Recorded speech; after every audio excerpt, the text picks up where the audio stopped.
Hi అండి, నమస్తే. Welcome back to our channel my indoor cooking.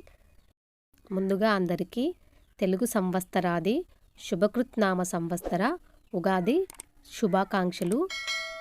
Ugadi రోజున మనము 6 రకాల రుచులతో ఉగాది పచ్చడిని చేసుకొని తినడం సాంప్రదాయంగా వస్తున్న ఆచారం ఫ్రెండ్స్.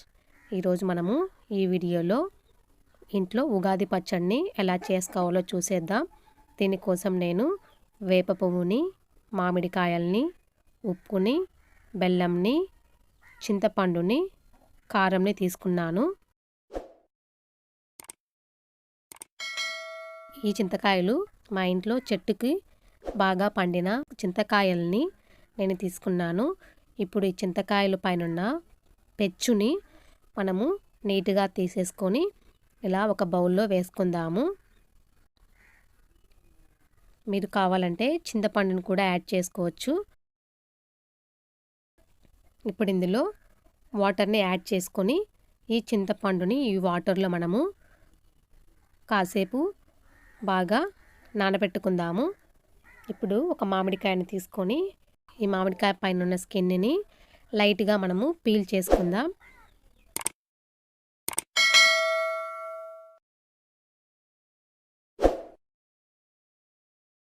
ఇలా పీల్ చేసుకున్న మామిడికాయని చిన్న చిన్న ముక్కలుగా మనము కట్ చేసుకుందాం.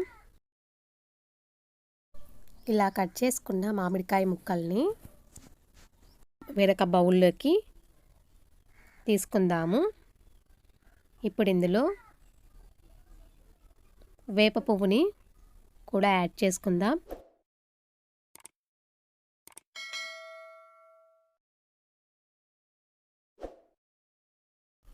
ఇప్పుడు ఇందులో 1/2 టేబుల్ స్పూన్ కల్లు ఉప్పుని,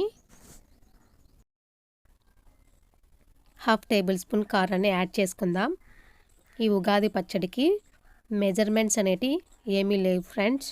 ఇప్పుడు మనం వాటర్లో నానబెట్టుకున్న చింతపండుని బాగా కలిపి చింతపండు నుంచి రసాన్ని మనము తీసుకొని ఈ వచ్చిన రసాన్ని ఈ మిక్సింగ్ బౌల్లోకి యాడ్ చేసుకుందాం.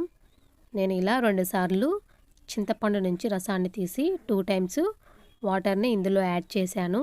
ఇప్పుడు ఇందులో 2 టేబుల్ స్పూన్ల బెల్లంని కూడా వేసుకుందాం. బాగా కలిసిపోయేలాగా మనము మిక్స్ చేసుకుందాం.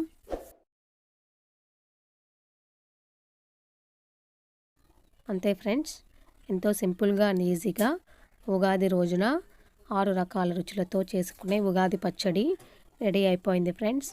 మీరు కూడా ఇంట్లో చేసుకొని తినండి.